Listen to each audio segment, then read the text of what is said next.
affirmative speaker, and our opponents say that whether prostitution is illegal or not, that all these, being dangerous of disease spreading, rape, violence will be prevalent, and the effect on the economy will increase, which is not true, and we're not saying that these policies will work to eliminate these problems.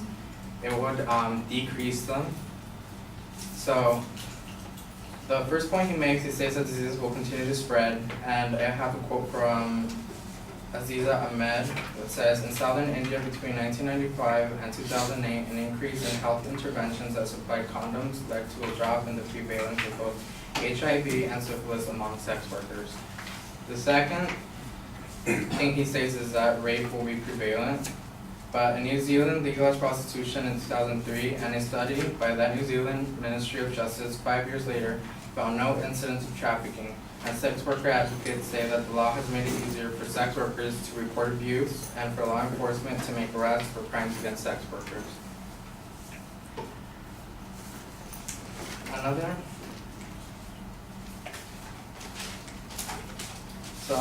Another thing he states is that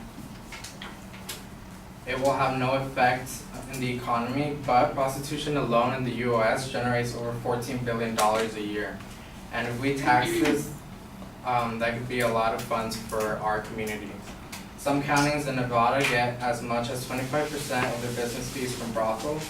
Lyon County, home to the famous Moonlight Bunny Ranch, will collect $316,000 in brothel business fees and $25,000 in permit fees next year.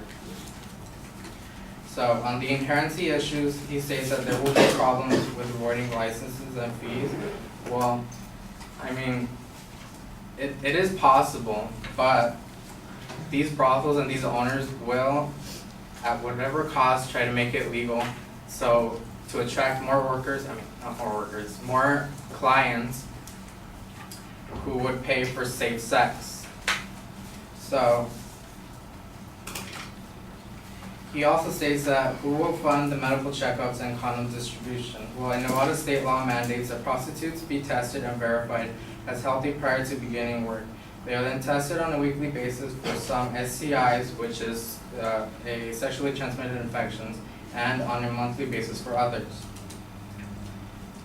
Firms can use, on the next point it states there will be no functional method of having actual security. Well, that is a lie, because firms can use additional revenue to invest in locked security cameras and security personnel to reduce the opportunity of premeditated client violence. They also have buttons that are located in easily accessible locations that are called panic buttons at the head or the side of the bed in the prostitute's room.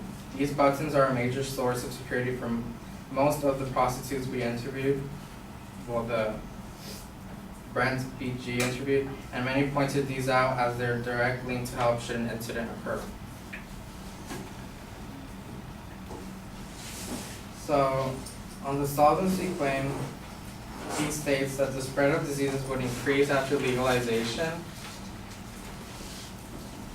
And in Rhode Island, it was prostitution was legal during 2003 to 2009, which is 7 years.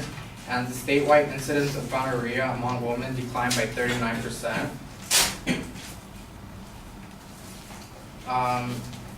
I have a quote from the AIDS conference told legalizing prostitution a simple way to curb HIV states where criminal laws have actually been removed.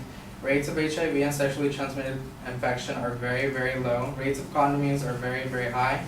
And sex workers as a whole feel empowered to insist on safer sex with their clients.